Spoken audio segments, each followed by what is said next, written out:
बातमी अतिशय मोठी आहे, कारण आरोपी दत्ता गाडेला दुपारी कोर्टात हजर केलं जाणार आहे। तर आपण पाहतोय आरोपी शिवाजीनगर कोर्टामध्ये हजर होणार आहे। एकंदरीत आपण जर बघितलं तर आरोपी दत्तात्रय गाडे याला कोर्टात समक्ष हजर न करता व्हिडिओ कॉन्फरन्सिंगच्या माध्यमातून हजर करण्याची शक्यता आहे। सुरक्षेच्या कारणास्तव पुणे पोलिसांकडून या संदर्भातला निर्णय सुद्धा घेतला जाऊ शकतो।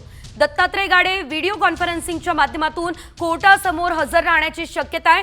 शिवाजीनगर पोलिसांनी या संदर्भात कोर्टात माहिती सुद्धा दिली आहे। एकंदरीत सर्वात महत्त्वाचा मुद्दा, दत्ता गाडे हा तोच आरोपी आहे ज्यानं 26 वर्षीय तरुणीवर शिवशाही बसमध्ये बलात्कार केलेला आहे। प्रकरणातील आरोपी दत्तात्रय गाडे याला पोलिसांनी अटक केलेली आहे आणि आज कोर्टासमोर हजर केलं जाणार आहे। त्याच्यावरती कुठल्याही सामाजिक संघटनांनी किंवा इतर लोकांनी हल्ला करू नये याच पार्श्वभूमीवरती कोर्टाच्या बाहेर पोलीस बंदोबस्त जो आहे तो तैनात करण्यात आलेला आपल्याला पाहायला मिळतोय। त्याचबरोबर बॅरिगेटिंग जे आहे तेही कोर्टाच्या बाहेर केलं जाणार आहे। आपण जर आता बघितलं तर पोलिसांच्या 2 गाड्या ज्या आहेत त्या सध्या कोर्टाच्या बाहेर आपल्याला पाहायला मिळतात। दत्तात्रय गाडे याला रात्री गुनाट या गावामधून अटक करण्यात आलेली आहे आणि आज त्याला कोर्टासमोर हजर केलं जाणार आहे। याच पार्श्वभूमीवरती पुणे पोलिसांकडून कोर्टाच्या बाहेर मोठा पोलीस बंदोबस्त जो आहे तो तैनात करण्यात आलेला आपल्याला पाहायला मिळतं। कॅमेरामन किरण कादळेसह सागर साम टीव्ही। या संदर्भात आपण अधिकची अपडेट घेऊयात आमचे प्रतिनिधी सागर आव्हाड यांच्याकडून। सागर, एकंदरीत आधी दत्ता गाडेला कोर्टात फिजिकली हजर करणार असं कळत होतं, मात्र आता व्हिडिओ कॉन्फरन्सिंग होणार आहे। व्हिडिओ कॉलच्या माध्यमातून त्याची जी साक्ष ती नोंदवली जाणार आहे। सविस्तर माहिती या संदर्भात नेमकी काय मिळतेय, कधी ही संपूर्ण प्रक्रिया पार पडेल? नक्की अत्यंत मोठी बातमी आहे। दत्तात्रय गाडे याला कोर्टासमोर हजर केलं जाणार नाहीये। VC द्वारे त्याला कोर्टासमोर हजर तो राहू शकतो, कारण की सुरक्षेच्या कारणास्तव हा निर्णय पुणे पोलिसांनी घेतलेला आहे। शिवाजीनगर पोलीस स्टेशनचे वरिष्ठ पोलीस निरीक्षक आहेत चंद्रशेखर सावंत यांनी कोर्टासमोर एक अर्ज दाखल केलेला आहे। दत्तात्रय गाडे हा मोठा आरोपी आहे आणि मोठ्या सुरक्षेच्या कारणास्तव एवढा बंदोबस्त आम्ही देऊ शकत नाही, त्यामुळे त्याला VC द्वारे कोर्टासमोर हजर करण्यात यावा असा अर्ज कोर्टासमोर दिलेला आहे। मात्र आता कोर्ट काय ऑर्डर करते ते पाहणं महत्त्वाचं ठरणार आहे। जर त्याला कोर्टासमोर जर हजर करायचं असेल तर कोर्ट तशी ऑर्डर करेल आणि VC द्वारे पोलिसांकडून अर्ज देण्यात आलेला आहे। कोर्टाचा निर्णय येणं महत्त्वाचं आहे। 2 वाजेपर्यंत तो निर्णय येईल आणि त्यानंतर तो VC द्वारे कोर्टासमोर हजर राहतो की प्रत्यक्षात त्याला पोलीस हजर करतात यावरची निर्णय आता पेंडिंग आहे। निश्चितच धन्यवाद सागर। एकंदरीत आपण पाहतोय आरोपी गाडेची व्हिडिओ कॉन्फरन्सिंगच्या माध्यमातून कोर्टामध्ये आता हजेरी आपल्याला बघायला मिळणार आहे। सध्या जर आपण बघितलं तर पुण्यातलं वातावरण तापलेलं आहे। आरोपीला फाशी झाली पाहिजे, आरोपीला फाशी झाली पाहिजे, आरोपीला फाशी झाली पाहिजे, आरोपीला फाशी झाली पाहिजे, आरोपीला फाशी झाली पाहिजे। राजीनामा द्या, राजीनामा द्या, राजीनामा द्या, राजीनामा द्या, राजीनामा द्या, राजीनामा द्या, राजीनामा द्या, अरे या फडणवीस सरकारचं, अरे या वाजपेयी सरकारचं, अरे फडणवीस सरकार, फडणवीस सरकार, फडणवीस सरकार, फडणवीस सरकार, राजीनामा द्या, राजीनामा द्या, राजीनामा द्या, अरे राजीनामा द्या, राजीनामा द्या, आरोपीला फाशी झाली पाहिजे। शिक्षा द्या या मागणीसाठी आम्ही आलेलो आहे। पोलिसांनी खूप चांगलं काम केलेलं आहे, पण प्रशासनाने त्यांची जबाबदारी झटकायचं काम केलेलं आहे। आज ST स्थानकामध्ये वारंवार या घटना होत आहेत। ते या घटना होत असताना ही या प्रशासनाची, या सरकारची जबाबदारी आहे। आणि या ज्या कदम साहेबांनी जे हे केले, बेतुल वक्तव्य केलेले की त्या मुलीने विरोध केला नाही म्हणून तिच्यावर अत्याचार झाला, तर या मंत्र्यांनी राजीनामा दिला पाहिजे, नाहीतर त्या मंत्र्याचा कौल केल्याशिवाय आम्ही राहणार नाही। त्या मंत्र्याला तुम्ही एक साईडला लाडकी, एक साईडला तुम्ही लाडकी, एक मिनिट, तुम्ही एक साईडला म्हणताय तुम्ही लाडकी बहीण आणि लाडक्या बहिणीला म्हणताय की तुम्ही लाडक्या बहिणीला म्हणताय विरोध केला नाही। आरोपीला फाशी झालीच पाहिजे अशा पद्धतीचे ही केस फास्ट ट्रॅक वरती आम्ही फाशीची शिक्षा मागणी करतोय त्यांना. ही केस फास्ट ट्रॅक वरती चालून आरोपीला फाशीची शिक्षा झाली पाहिजे ही आमची मागणी आहे. अपयशी सरकारचा अपयशी सरकारचा अपयशी सरकारचा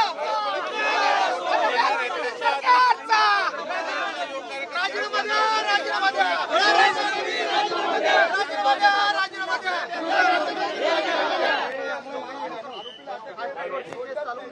शिक्षा झाली पाहिजे यासाठी आम्ही जो काँग्रेसच्या माध्यमातून आंदोलन पुण्यासारख्या ठिकाणी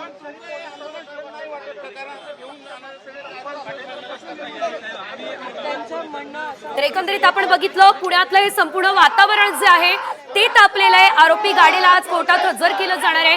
मात्र त्याआधी आपण जर बघितलं तर वातावरण या ठिकाणचं चिघळलेलं आहे.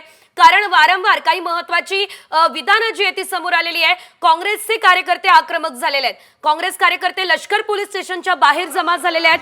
आंदोलन देखील ते करण्याची शक्यता सध्या तरी वर्तवली जाते. थेट कोर्टाबाहेर आणि लष्कर पोलीस ठाण्याबाहेर काँग्रेसचे सर्व कार्यकर्ते जे आहेत ते एकवटले असल्याचं आपल्याला दिसतंय.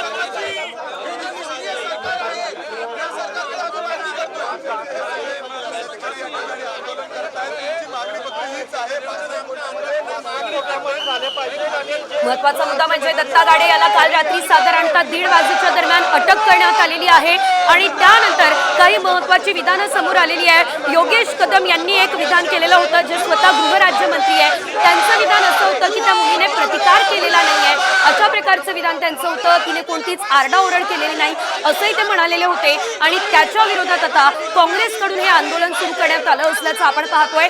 काँग्रेसचे कार्यकर्ते मोठ्या प्रमाणात आक्रमक झाले असल्याचं आपल्याला या ठिकाणी बघायला मिळत आहे आणि त्यासाठी लष्कर पोलीस ठाण्याच्या बाहेर शिवाय कोर्टाच्या बाहेर सुद्धा हे आंदोलन केलं जाणार असल्याची शक्यता आहे. मोठ्या प्रमाणात जोरदार घोषणाबाजी या ठिकाणी काँग्रेसच्या सर्व कार्यकर्त्यांकडून दिली जात असल्याचं आपल्याला बघायला मिळत आहे. सरकारचा तीव्र शब्दांमध्ये खास करून योगेश कदम जे गृहराज्यमंत्री आहे त्यांचा तीव्र शब्दांमध्ये निषेध जो आहे तो सर्व काँग्रेसचे कार्यकर्ते करत असताना दिसत आहे. कोर्टाबाहेर काँग्रेसने आंदोलन सुरू केलेलं आहे. एकंदरीत आपण जर बघितलं मंगळवारी पहाटे 5:30 वाजता स्वारगेट या ठिकाणच्या बस डेपोमध्ये आरोपी त्याला फाशीची शिक्षा झाली पाहिजे यासाठी मागणी आहे आणि ज्या गृहमंत्र्यांनी बेताल वक्तव्य केलेलं आहे त्यांच्या राजीनाम्याची मागणी आम्ही करत आहोत. युवक काँग्रेसच्या माध्यमातून करत आहोत. आंदोलन करत आहात, आरोपीला अटक झालेली आहे, कायदेशीर प्रक्रिया होईल, तरी तुमचं आंदोलन कशासाठी? आम्ही पोलिसांचं अभिनंदनच केलेलं आहे पण ज्या आरोपीला अटक झाली त्या आरोपीला लवकरात लवकर फास्ट ट्रॅक वरती खटला चालून फाशीची शिक्षा झाली पाहिजे यासाठी आमचं आंदोलन आहे. आणि ज्या गृहमंत्र्यांनी बेताल वक्तव्य केलं आहे एका महिलेबद्दल त्यांचा राजीनामा आम्ही मागत आहोत. तुम्ही काय सांगा? एकतर माझं असं म्हणणं आहे निष्क्रिय जे गृहमंत्री आहेत त्यांनी राजीनामा दिला पाहिजे पहिला गोष्ट.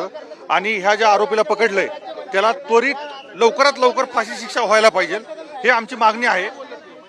आणखीनही काही काँग्रेस कार्यकर्ते या ठिकाणी आहेत, आपण त्यांच्याशी बोलूयात. काय आंदोलन तुम्ही? कालचा जो प्रकार घडला स्वारगेट बस स्टँड वरती अतिशय संवेदनशील असा विषय होता. त्या संदर्भात स्वारगेट मधील आरोपीला अखेर मध्यरात्री अटक झालेली आहे, काय सांगा? आरोपीला अटक झालेली आहे. तो लपून बसला होता. त्याला वेगवेगळ्या टेक्नॉलॉजीचा उपयोग करून पोलिसांनी शोधून काढलेला आहे आणि लवकरच ही जी संपूर्ण घटना आहे या घटनेचा जो काही पर्दाफाश आहे तो लवकरच होईल. त्या संदर्भात आज काही माहिती पोलीस कमिशनरांनी दिली आहे. काही माहिती या स्टेजला देणं हे योग्य नाही आहे. ती योग्य स्टेजला आल्यानंतर आपल्यापर्यंत पोहोचेल. पण नेमका घटनाक्रम काय आहे तो कसा घडला आहे या संदर्भातली सगळी माहिती आपल्याला मिळेल. सर 3 वेळा आत्महत्येचा प्रयत्न केल्याची माहिती समोर येते आरोपीकडून 3 वेळा तब्बल. त्यामुळे अक्षय शिंदे प्रकरणासारखी पुनरावृत्ती या प्रकरणात होऊ शकते का? बघा पहिली गोष्ट तर अशी आहे की आता it is too early to say this. या सगळ्या गोष्टी असर्टन झाल्यानंतर त्याच्यावर बोललं पाहिजे. आत्ता पोलिसांनी आरोपी पकडलेला आहे. आज ती कस्टडी मिळाली असेल किंवा मिळेल. त्याच्यानंतर इन्व्हेस्टिगेशन होईल. काही टेक्निकल डिटेल्स आमच्याकडे आलेले आहेत. काही फॉरेन्सिक डिटेल्स देखील आलेले आहेत. त्याच्या सगळ्याचं कोरॅबरेशन होऊन मग या संदर्भातलं बोलणं हे योग्य होतं. मंत्र्यांकडनं कुठेतरी याबद्दल जी विधानं येत आहेत ती आक्षेपार्ह मानली जात आहेत. संजय सावकर असं म्हणतात की ही घटना केवळ पुण्यातच नाही घडली तर देशभरात घटना घडतात. योगेश कदम म्हणाले की तरुणीनं प्रतिकार केला नाही म्हणून घटना घडली. मला असं वाटतं की योगेश कदम जे बोलले त्याला वेगळ्या पद्धतीनं घेतलं गेलं. योगेश कदम जे बोलण्याचा प्रयत्न करत होते त्यात माझा स्वतःचा असा समज आहे की ते सांगण्याचा प्रयत्न करत होते की हा क्राऊडेड एरिया आहे, लोक होते, ही बस काही आतमध्ये नव्हती, ही बाहेरच होती, पण लोकांना प्रतिकार होताना त्या ठिकाणी लक्षात आला नाही असं सांगण्याचा त्यांचा प्रयत्न होता. तथापि ते नवीन आहेत, यंग मिनिस्टर आहेत, काही करण्याचा प्रयत्न करतात. त्यामुळे मी त्यांना हा सल्ला देईल की अशा प्रकरणात बोलताना थोडं अधिक सेन्सिटिव्ह आपल्याला बोललं पाहिजे, कारण बोलताना काही चूक झाली तर त्याचा समाज मनावर एक वेगळ्या प्रकारचा परिणाम होतो. निश्चितपणे जेही मंत्री असतील किंवा लोकप्रतिनिधी असतील अशा घटनांच्या संदर्भात बोलत असताना त्यांनी सेन्सिटिव्हली बोललं पाहिजे असं सगळ्यांनाच माझा सल्ला असेल. उद्धव ठाकरे कुंभस्थानाला जाताना पाहायला मिळाले नाही. या उलट विजय वडेट्टीवार असतील, रोहित पवारांसारखे सुद्धा विरोधी पक्षातील नेते तिथे जाताना पाहायला मिळाले होते. ज्याचा सनातनवर विश्वास आहे, ज्याला हिंदू जीवन पद्धती ही त्या ठिकाणी प्रिय आहे, असे सगळे लोक कुंभमध्ये गेले. काही लोक नाही गेले त्याची वेगळी कारणं असू शकतात. मी काही कोणी गेलं नाही म्हणून त्यांचं सनातनवर प्रेम नाही असं म्हणणार नाही. त्यांची आपली कारणं असतील. जे गेले त्यांचं प्रेम आहे असं आपण समजूया, केवळ दाखवण्याकरता गेले नाहीत असंही आपण समजू. पण डुबक्या मारून पापाचा कुठेही महिला सुरक्षेच्या संदर्भामध्ये शक्ती कायदा आपण बनवला होता, परंतु राष्ट्रपतींनी तो सहीशिवाय परत पाठवला अशी एक माहिती समोर आली. काय नेमकं तथ्य? असं नाही आहे. शक्ती कायदा जो आपण तयार केला होता तो अनेक कायद्यांचा अधिक्षेप करणारा कायदा होता आणि त्याच्यामध्ये मेजर जो केंद्रीय होम विभागाने त्या ठिकाणी काही ऑब्जेक्शन घेतले होते. त्यामध्ये सुप्रीम कोर्टाचे काही निर्णय होते ज्या निर्णयावरही तो अधिक्षेप करत होता. त्यामुळे तो अधिकार राज्याला नाही, म्हणून याच्यामध्ये काही बदल हे करण्याची आवश्यकता होती. तथापि त्याच्यातले काही बदल करायच्या आधी केंद्र सरकारने नवीन कायदे तयार केले आणि आपण शक्ती कायद्यामध्ये ज्या गोष्टी टाकल्या होत्या त्यातल्या बहुतांश गोष्टी या केंद्राच्या नवीन संहितेमध्ये त्या ठिकाणी कव्हर झालेल्या आहेत. म्हणून आता आम्ही याचा पुन्हा आढावा घेऊ आणि आवश्यकता असेल तर नवीन अमेंडमेंट सहित या संदर्भातली पुढची कारवाई करू. गंगेत डुबके मारल्यानंतर अशा प्रकारे गद्दारांना आणि एकंदरीत महाराष्ट्र द्रोहींना पापाचं क्षालन करता येणार नाही असे उद्धव ठाकरे म्हणतायत. आणि दुसरी महत्वाची गोष्ट म्हणजे साहित्य संमेलनातला दाखला दिलाय त्यांनी. बटेंगे तो कटेंगे म्हणणाऱ्यांसमोर शमीमा अख्तरांनी ज्या प्रकारे मराठी भाषा गीत गायलेलं आहे त्यांना आता तुम्ही काय उत्तर द्याल? उद्धव ठाकरे हे अशा गोष्टी बोलत असतात. रोज जर त्याला उत्तर द्यायला लागलो तर एवढा वेळ थोडी माझ्याकडे आहे.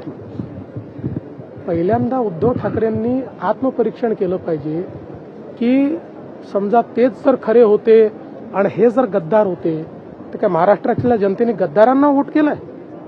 हा तर महाराष्ट्रातल्या जनतेचा अपमान आहे. महाराष्ट्रातल्या जनतेने ज्यांना निवडून दिलं आणि शिवसेना म्हणून ज्यांच्यावर शिक्कामोर्तब केला त्याला तुम्ही गद्दार म्हणताय. मला वाटतं तुम्ही आरसा बघितला पाहिजे असं माझं मत आहे. आता आला आता ज्या कार्यक्रमात आलो टेक्निकबद्दल विचारायचं आहे. तुम्ही टेक्निकमध्ये एक उत्तर देताना म्हटलं होतं टेक्निक बद्दल तुम्ही सर टेक्निक बद्दल सांगताना तुम्ही स्टार्टअप बद्दल सांगताना एक हब म्हणून सांगितलं होतं. दुसरी गोष्ट म्हणजे आज एशियातला सगळ्यात मोठा AI इव्हेंट मुंबई टेकवीक हा मुंबईमध्ये पार पडला.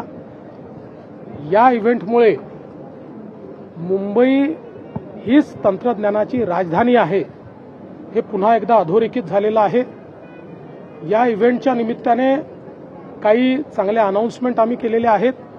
यात सगळ्यात पहिले आम्ही मेटासोबत एक करार केला आहे ज्यात व्हॉट्सॲप गव्हर्नन्स हा कॉन्सेप्ट आणलेला आहे. म्हणजे राज्यातल्या सगळ्या सेवा आता व्हॉट्सॲपच्या माध्यमातून आपल्याला मिळू शकतील. मागच्या काळामध्ये आपल्या मुंबई मेट्रोचं तिकीट जेव्हा व्हॉट्सॲपवर आणलं आमच्या लक्षात आलं की 50% जास्त लोक व्हॉट्सॲपवर तिकीट खरेदी करतायत आणि म्हणूनच व्हॉट्सॲप गव्हर्नन्सचा हा कॉन्सेप्ट आणलेला आहे. 500 सर्व्हिसेस यापुढे लोकांना व्हॉट्सॲपच्या माध्यमातून त्या ठिकाणी अवेल करता येतील। एक अतिशय नवीन अशा प्रकारचा हा करार झालेला आहे।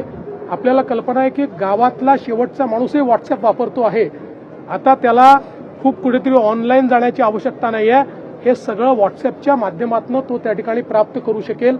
हा एक पहिला महत्त्वाची गोष्ट आम्ही या ठिकाणी केली आहे। दुसरी महत्त्वाची अनाउन्समेंट अशी आहे की आज NPCI ज्यांनी UPI तयार केलेला आहे, जगातला सगळ्यात मोठा टेक्नॉलॉजिकल पेमेंट गेटवे हा जो भारतामध्ये तयार झाला, ज्याला 80 देशांनी ज्याची सेवा घेतलेली आहे, अशा NPCIचं ग्लोबल हेडक्वार्टर हे मुंबईमध्ये तयार करण्याकरता आज आम्ही त्यांना जागेचे कागदपत्र हँडओव्हर केलेले आहेत। मुंबईकरता टेक्नॉलॉजी हब म्हणून ही सर्वात मोठी अनाउन्समेंट आहे की NPCIचं ग्लोबल हब किंवा त्यांचं ग्लोबल ऑफिस हे आता मुंबईमध्ये येत आहे। यासोबत एक मेकॅन्झीचा रिपोर्ट आम्ही आज अनवील केलेला आहे। मेकॅन्झीच्या रिपोर्टने आज हे अधोरेखित केलं आहे की टेक्नॉलॉजीच्या क्षेत्रात, स्टार्टअपच्या क्षेत्रात आणि टेक लेड स्टार्टअपच्या क्षेत्रात महाराष्ट्रच नंबर 1 आहे आणि 2035 पर्यंत महाराष्ट्र ग्लोबल लीडर होऊ शकतो किंवा मुंबई हा ग्लोबल लीडर होऊ शकतो, अशा प्रकारचा हा मेकॅन्झीचा रिपोर्ट हा देखील आज जो आहे तो आम्ही। तर आपण बघितलं मुख्यमंत्री देवेंद्र फडणवीस हे माध्यमांसोबत संवाद साधत होते आणि या दरम्यान योगेश कदम यांनी जे विधान केलं त्या संदर्भात देखील त्यांनी महत्त्वाची माहिती दिली आहे आणि सावधतेने बोलायला हवं असं त्यांनी सांगितलं। पुढची बातमी सुद्धा महत्त्वाची आहे, या प्रकरणासंदर्भातलीच आहे, कारण पुण्यातील बलात्काराचा आरोपी दत्ता गाडेने पोलिसांना शरण येण्यापूर्वी तब्बल 3 वेळा आत्महत्येचा प्रयत्न केलेला आहे असा दावा गुणाट गावच्या ग्रामस्थांनी केलेला आहे। गाडेच्या मानेवरती दोरखंडाचे व्रण आढळलेले आहेत अशी कबुली पुणे पोलीस आयुक्त अमितेश कुमार यांनी दिलेली आहे। प्राथमिक मेडिकल एक्झामिनेशन जे त्यांची झालेली आहे त्याचे गळ्यावर काही लिगेचर मार्क आहे, त्यावरून लिगेचर मार्कवरून त्यांनी आत्महत्या करण्याची प्रयत्न केला होता अशा ते सांगतात। दोरी तुटल्यामुळे ते आणि तिथे लोक इमिजिएटली पोहोचल्यानंतर ते होऊ शकला नाही अशा प्रकारचे ते बातमी सांगतात। ही आत्ता व्हेरीफाय करण्यासाठी टीम तिथे जावा लागेल, ते आम्ही बघू, परंतु हे प्राथमिक मेडिकलमध्ये त्यांना लिगेचर मार्क त्याचे गळ्यावर दिसते।